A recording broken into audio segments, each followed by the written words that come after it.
Now, every convention is not just about officially picking the nominee, it's also about telling a story about what the party represents.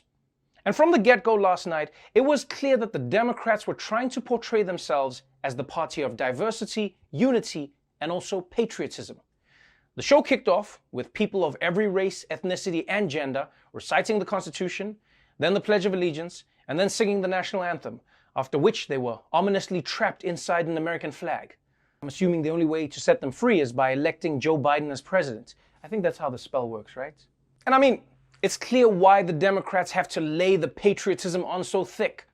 Because between protesting police brutality and kneeling during the anthem, the Republicans have tried to make it seem like Democrats don't love America just because they criticize it. So look, I get why Democrats are trying to fight that perception, but if I'm going to be honest, you are never going to beat Trump when it comes to symbolic patriotism. I mean, yeah, you're singing the anthem, but anytime Trump even sees a flag, he tries to the shit out of it. Now, after 10 minutes of patriotism porn, the show heard from a number of everyday Americans, from the swing state of Pennsylvania all the way to the other parts of Pennsylvania. Business owners talked about their struggles during COVID, and Trump voters talked about why they've stopped supporting him. They also had an appearance by the family of George Floyd, who talked about the need to fight systemic racism. But one of the most powerful moments early in the show came from a woman whose Trump-supporting father died from COVID-19. I'm Kristen Urquiza. I'm one of the many who has lost a loved one to COVID. My dad, Mark Anthony Urquiza, should be here today, but he isn't. He had faith in Donald Trump. He voted for him, listened to him, believed him and his mouthpieces when they said that coronavirus was under control and going to disappear. My dad went to a karaoke bar with his friends. A few weeks later, he was put on a ventilator. And after 5 agonizing days, he died alone. His only pre-existing condition was trusting Donald Trump. One of the last things that my father said to me was that he felt betrayed by the likes of Donald Trump. Wow, that was absolutely scathing. And she's right. Believing Donald Trump is truly one of the most harmful things you can do. And that was even before he was president. I mean, just ask Atlantic City, his first 2 wives, or any graduate of Trump University. The degree was made of asbestos. But after hearing from some regular Americans, it was time to hear from America's weirdest Americans, politicians. And one of the biggest speakers of the night was Republican John Kasich, the former governor of Ohio and guy who's always moments away from needing the Heimlich maneuver. He crossed party lines to warn his fellow Republicans about the cost of supporting Trump. America is at a crossroads. Sometimes elections represent a real choice, a choice we make as individuals and as a nation about which path we want to take when we've come to challenging times. America is at that crossroads today.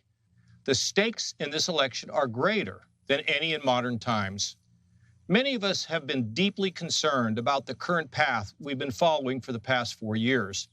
It's a path that's led to division, dysfunction, irresponsibility, and growing vitriol between our citizens. Continuing to follow that path will have terrible consequences for America's soul because we're being taken down the wrong road by a president who is pitted one against the other. He's unlike all of our best leaders before him who worked to unite us, to bridge our differences, and lead us to a united America. Wow, how creative. America is at a crossroads and he's standing at a crossroads. I wonder if that was intentional. Hey man, I'm just glad that Kasich went with a safe metaphor like America is at a crossroads, because he could have gone with a much more dangerous one. America is in a plane that's about to crash, and the only parachute has been thrown out of the window. Wait, maybe this was a bad idea. Now, understandably, a lot of progressives weren't happy to see the DNC giving airtime to a Republican who doesn't share the party's values. But at the same time, many people in the Democratic Party argue that in order to defeat Trump, they need to broaden their appeal to win those crucial swing states that gave Trump the White House in 2016. So if it means teaming up with anti-Trump Republicans, then so be it.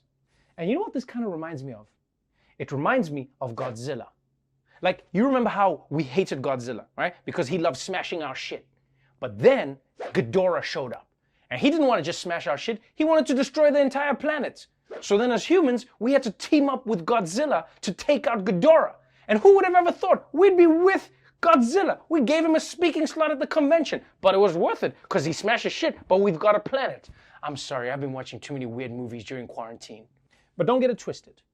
Kasich may have spoken at the convention, but the prime slots were reserved for the Democratic heavy hitters, including the OG progressive himself, Bernie Sanders.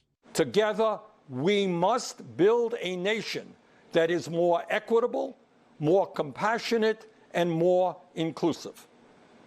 I know that Joe Biden will begin that fight on day one. Joe supports raising the minimum wage to $15 an hour. Joe will rebuild our crumbling infrastructure and fight the threat of climate change by transitioning us to 100% clean electricity over the next 15 years. Joe Biden will end the hate and division Trump has created. And then we can finally go back to the hate and division that existed before Trump. You know, the regular hate and division, not this crazy shit with the red hats and the boats. What the hell is that? I'm really impressed with Bernie Sanders because he's doing everything in his power right now to take down Donald Trump. Not only is he giving a full-throated endorsement of Joe Biden, but the man stayed up until 10 o'clock to give that speech. That's not nothing. And Bernie's point was very clear. He was telling his base that progressives cannot afford to cost protest votes like they did in 2016. Because this shit we lived through, this was 4 years of Trump still caring about being reelected. Imagine what he'd be like totally unleashed. Forget pardoning other people. Second term, Trump will be pardoning himself mid-crime. He'll be out there robbing banks like, all right, everybody, I'm gonna need you to get on the ground. Pardoned. This is a robbery. Put the money in the bag. Pardoned. And by the way, ma'am, I love your boobs. Pardoned. So the thrust of the night was clear. People across the ideological spectrum need to unite against Donald Trump. And by and large, I'm pretty impressed. I mean, a virtual convention has never happened before, but the Democrats were able to string together appearances from all around the country, from John Kasich in a field somewhere to Bernie Sanders giving a speech in a cabin where he clearly murdered Groot's entire family and stacked them in the background. But don't get me wrong, the night didn't go entirely smoothly. Good evening. I'm Congressman Jim Clyburn here in historic... Good evening. I'm Congressman Jim Clyburn.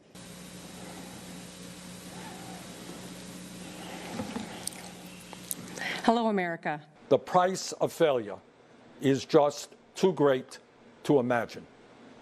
Thank you.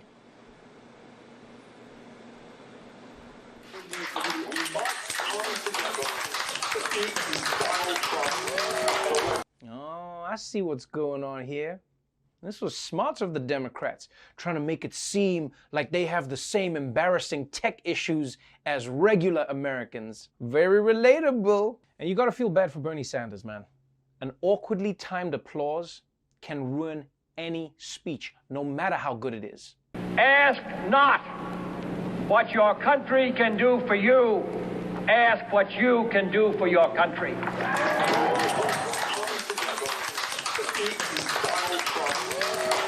Now, the truth is, nobody remembers all the glitches and the bad timing.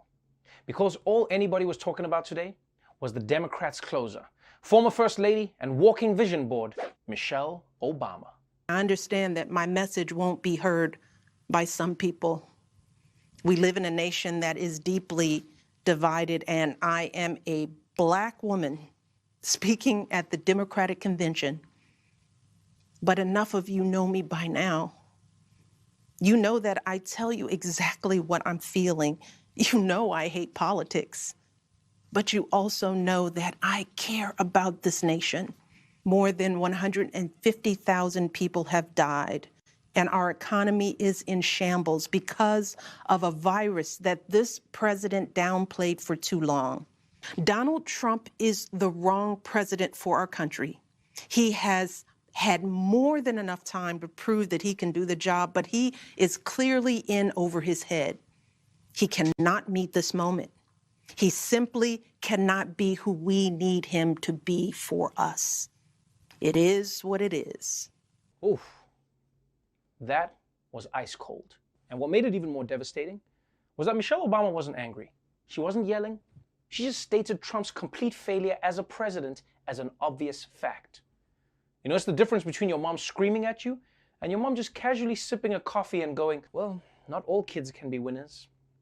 And you know, another thing I appreciated about Michelle's speech is that she didn't shame people, right? In the last few years, it's been pretty standard in politics to shame people who don't agree with you and don't intend to vote like you. And a lot of it is fueled by the toxicity of online culture and how divided the country is right now. But instead of doing that, Michelle acknowledged that there are people who don't want to hear what she has to say, and then she respectfully and earnestly engaged with those who might want to listen to her and asked them to back Biden. I think that's what made her speech so brilliant. In a way, it's almost unfair that the Obama family was blessed with two charismatic public orators. I mean, they give great speeches all the time like it's nothing.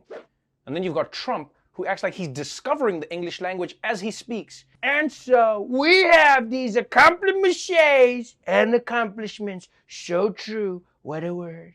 Now, it's no surprise that Donald Trump wasn't as impressed by Michelle's speech, but the reason why was pretty surprising. She was over her head, and frankly, she should have made the speech live, which she didn't do. She taped it, and it was not only taped, it was taped a long time ago because she had the wrong deaths. God damn. That is one of the biggest self-owns I have ever seen. 150,000 dead? I've killed 20,000 more since then, you idiot. Hey, Herman, get a load of this idiot. Herman? So, that's how the Democrats kicked off their convention. And if Democrats can get some more speeches like Michelle Obama's, well, then it's just a matter of time before America turns Donald Trump into Donald Dumped.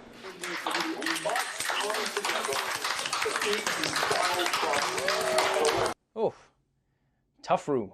Before we go, I wanted to remind you that there are a lot of groups out there right now who are working to protect and advance voting rights in the elections coming up in November. Now, one of them is the Alliance for Youth Organizing, which is a national network of local youth-led organizations mobilizing people to vote. If you can help them and you would like to join in their cause, then please visit the link below and donate whatever you can. Until tomorrow, stay safe out there, wear a mask, and if you see John Kasich on the side of the road, please throw him a sandwich.